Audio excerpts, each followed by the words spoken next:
آج اگر ہم اپنے گھر میں بیٹھ کے اپنی مسجد میں بیٹھ کے حضور کی صورت میں انعام خداوندی کا شکریہ ادا کرتے ہیں تو اللہ کی رحمتوں سے بعید نہیں کہ اللہ فرشتوں سے کہے دیکھو صدیاں بیت گئیں یہ آج بھی شکرانہ ادا کر رہے ہیں اور یہ بات میری اور آپ کی بخشش کی ضمانت قرار پائے۔ تو حضور کی صورت میں جو انعام ہوا، حضرت حسان بن ثابت اکثر کہا کرتے تھے منا علینا ربنا ام بعث فینا محمدا، ہمارے رب نے ہمارے اوپر احسان کر دیا ہے کہ محمد عربی عطا کر دی ہے۔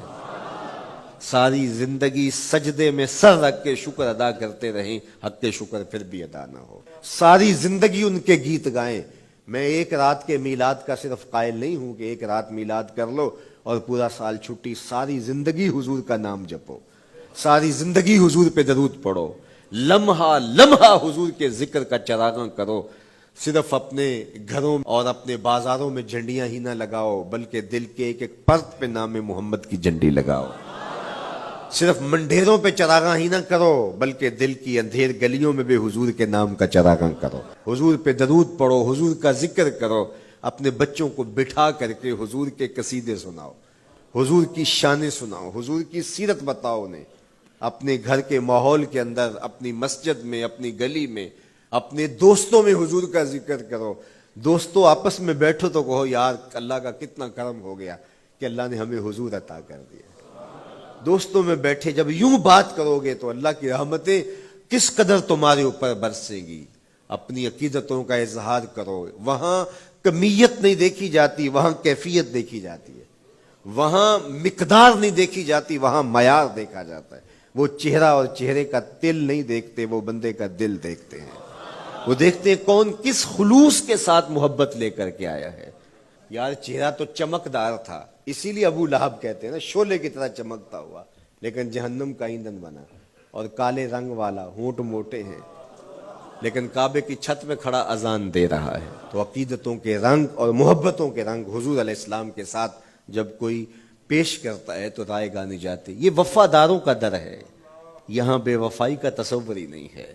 وہ ہاتھ پکڑتے ہیں تو پھر چھوڑتے نہیں ہیں، اس لیے ان سے محبت کا ربط قائم کیجیے، اپنی اولادوں کو حضور کا پیار سکھائیے، اپنے گھروں میں میلاد کیجیے۔ لازم نہیں ہے کسی عالم دین کو بلاؤ، آپ اپنے گھروں میں حضور علیہ السلام پر درود پڑھیے گا، بچوں کو بٹھائیے گا اور حضور کی سیرت کا کوئی واقعہ ان کو سنائیے گا۔ صحابہ اپنے بچوں کو بٹھا کر کے حضور کی سیرت بتایا کرتے تھے، حضور کا نقشہ بتایا کرتے تھے، حضور کے شمائل ذکر کیا کرتے تھے۔ اور کوئی صحابی ملتا تو تابعین جمع ہو جایا کرتے تھے اور اسے پوچھتے تھے اچھا بتاؤ حضور کی صورت کیسی تھی، زلفیں کیسی تھی۔ یہی میلاد ہے نا۔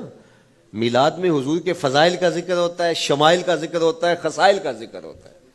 اور موسم حج کا ہے۔ ایک اونچے ٹیلے پہ حضرت سیدنا ابو طفیل چڑھ گئے، یہ آخری صحابی ہیں، اس کے بعد کوئی صحابی نہیں، حضور کے وصال کے 100 سال بعد تک زندہ رہے۔ تو کہا لوگوں آؤ اس وقت روئے زمین پہ میرے علاوہ کوئی نہیں جس نے حضور کو دیکھا ہو، آؤ مجھ سے حضور کی باتیں سنو۔ لوگ جمع ہو گئے اور کہا صف لنا رسول اللہ، تم نے حضور کو دیکھا ہے تو بتاؤ حضور کیسے تھے۔ تو حضرت ابو طفیل نے 3 لفظوں میں میرے حضور کا حلیہ بیان کیا، یاد کر لو۔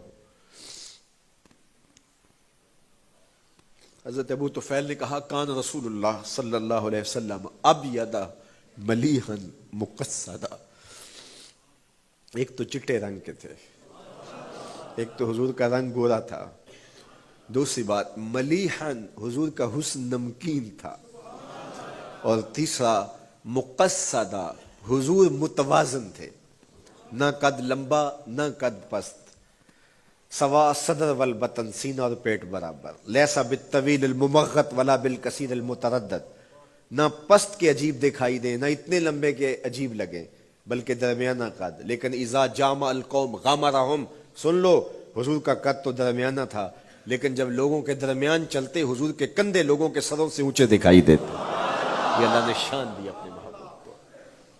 مکھ چند بدر شاہ شانی، متھے چمک دی لاٹ، کالی زلف تے اکھ مستانی۔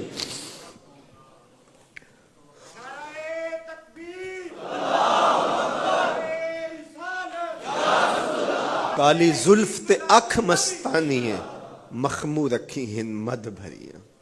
حضور علیہ السلام کی جب آمد ہوئی، رحمت عالم صلی اللہ علیہ وسلم کو جب انہوں نے دیکھا نا تو اچانک ودا کے پہاڑوں کی اوٹ سے حضور دکھائی دیے، تو سیاہ پہاڑ ہیں، تو ان سے جب حضور کا چمکتا ہوا چہرہ دکھا نا تو بے ساختہ انہوں نے کہا طلع البدر علینا، وہ دیکھو چاند چڑھ گیا ہے، طلع البدر علینا، وہ دیکھو چاند چڑھ گیا۔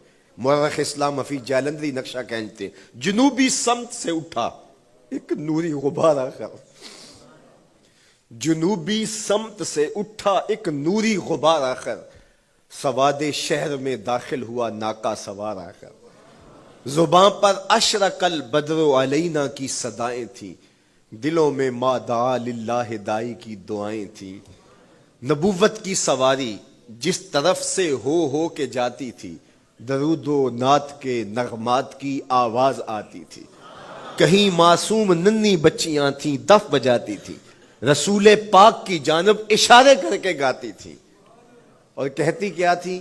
ہم ہیں بچیاں نجار کے عالی گھرانے کی، خوشی ہے آمنہ کے لال کے تشریف لانے۔